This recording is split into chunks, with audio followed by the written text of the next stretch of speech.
दोस्तों, एक शख्स अपनी पत्नी के प्रेमी को कुल्हाड़ियों से काटकर उसकी निर्मम तरीके से हत्या कर देता है।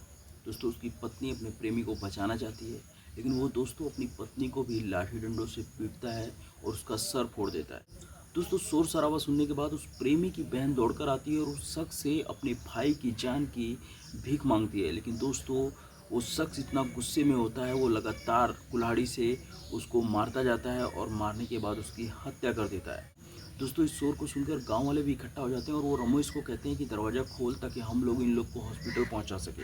लेकिन दोस्तों, वो शख्स दरवाज़ा भी नहीं खोलता है और हत्या करने के बाद वहीं पर बैठा रहता है।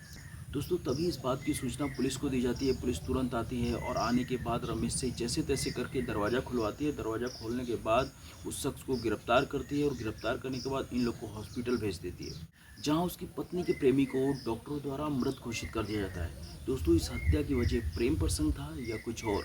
आइए जानते हैं इस पूरे घटनाक्रम को। नमस्कार दोस्तों, दरअसल ये घटना सुल्तानपुर के थाना क्षेत्र बंधुआ कला के बबरी गांव की है, जहां रमेश नाम का शख्स अपनी पत्नी के साथ रहता था। दोस्तों, रमेश की दो शादियां हुई थी। दोस्तों, उसकी पहली पत्नी लगभग 2 साल बाद रमेश को छोड़कर चली जाती है। उसके बाद रमेश दूसरी शादी करता है, जो दूसरी शादी लगभग अब से 4 साल पहले हुई होती है। दोस्तों, उसकी दूसरी पत्नी का नाम वंदना होता है और वंदना के साथ रमेश जो है सुखमय जीवन व्यतीत कर रहा था। दोस्तों, 4 साल से रमेश उसके साथ रह रहा था और इसी दौरान वो मुंबई में शटरिंग का काम भी करता था। दोस्तों, वो 2 महीने पहले ही अपने गांव लौटा था और गांव लौटने के बाद वो देखता है कि उसके घर पर विशाल, जो उसका भतीजा लगता था, उसका घर में आना जाना कुछ ज़्यादा ही हो रहा था। दोस्तों, जिस बात का ऐतराज़ वो अपनी पत्नी से करता है, तो उसकी पत्नी उसको समझाती है कि नहीं, आपके ना रहने पर वो हमारे खेत खलिहान की रखवाली करता है और मेरे छोटे मोटे कामों में हाथ बटा देता है। वो हम लोग का भतीजा लगता है और ऐसा कुछ भी नहीं है। जिस पर रमेश मान जाता है, लेकिन फिर भी रमेश के जो दिल में थोड़ा बहुत शक जो है बना रहता है। दोस्तों, इसी दरमियान रमेश को गांव वालों से ये पता चलता है कि विशाल और उसकी पत्नी का कुछ ना कुछ चक्कर जरूर है, क्योंकि दोस्तों जब भी रमेश घर पर नहीं होता था तो विशाल उसके घर पर आना जाना लगा रहता था।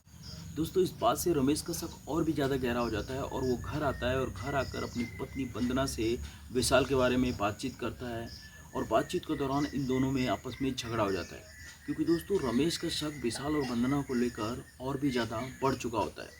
दोस्तों, इसी सब की वजह से रमेश और वंदना में आए दिन झगड़ा होता रहता है। दोस्तों, 7 अक्टूबर के दिन रमेश जब दूसरे गांव में निमंत्रण पर गया होता है, तो इधर विशाल जो है रमेश के घर पर आता है और वंदना से बातचीत करता है।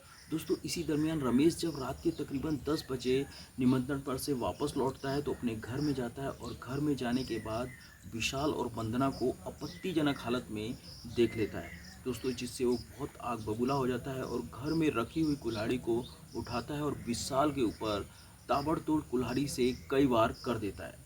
जिसके बाद उसकी पत्नी जो है वंदना उसको बचाने की कोशिश करती है विशाल को, लेकिन दोस्तों वो अपनी पत्नी को भी लाठी डंडों से पीट कर उसका सर फोड़ देता है।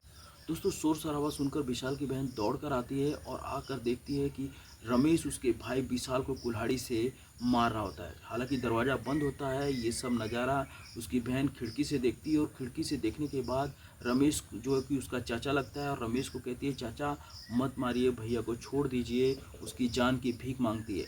लेकिन दोस्तों, रमेश को उस दिन खून सवार होता है, वो उस पर बिल्कुल भी रहम नहीं करता है। वो कुल्हाड़ी से ताबड़तोड़ विशाल पर कई बार करता है, जिससे उसकी मृत्यु हो जाती है। दोस्तों, इस शोर शराबे को सुनकर गांव वाले भी इकट्ठा हो जाते हैं और इकट्ठा होने के बाद रमेश से दरवाज़ा खोलने को कहते हैं, लेकिन दोस्तों रमेश दरवाज़ा नहीं खोलता है।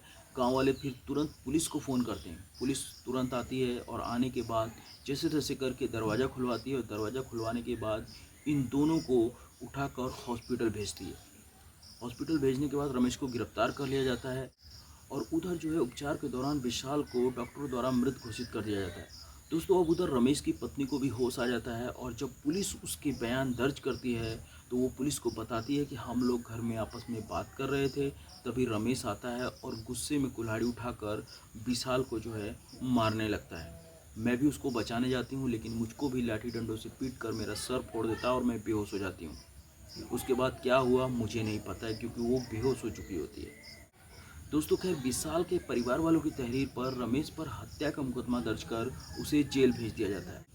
दोस्तों, विशाल अपने 3 भाइयों में दूसरे नंबर पर था। उसकी 2 बहनें हैं और माता पिता हैं। दोस्तों घटना के समय विशाल की एक बहन ही घर पर मौजूद होती है। वो पुलिस को बताती है कि बाकी सदस्य जो है दुर्गा पूजा देखने गए हुए थे। दोस्तों शक या प्रेम प्रसंग की वजह से विशाल को अपनी ज़िंदगी से आखिर हाथ धोना पड़ गया।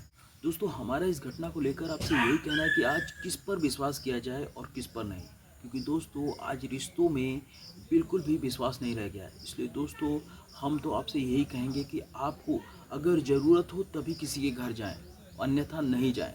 बहुत ज़रूरी हो तभी किसी के घर पे आना जाना करें, वरना किसी के भी घर से आने जाने से बचें, क्योंकि दोस्तों अगर आप सही भी हैं तो भी ये समाज आप पर उंगली उठा सकता है। दोस्तों इस घटना को सुनाने का उद्देश्य किसी की भावनाओं को ठेस या तकलीफ पहुंचाना नहीं है, बल्कि आप लोग को जागरूक करना है, क्योंकि दोस्तों आज का जो हमारा समाज इस तरीके का बन गया है कि जहां किसी पर भी भरोसा या विश्वास करने लायक नहीं रहा। दोस्तों जाते जाते हमारा आपसे यही कहना है कि आप अपने और अपनों का हमेशा ख्याल रखिए। और दोस्तों अंत में मैं आपसे यही कहना चाहूँगा, अपने सपनों के लिए हमेशा लड़ते रहिए और हर रोज़ कुछ नया करते रहिए। जय हिंद, जय भारत।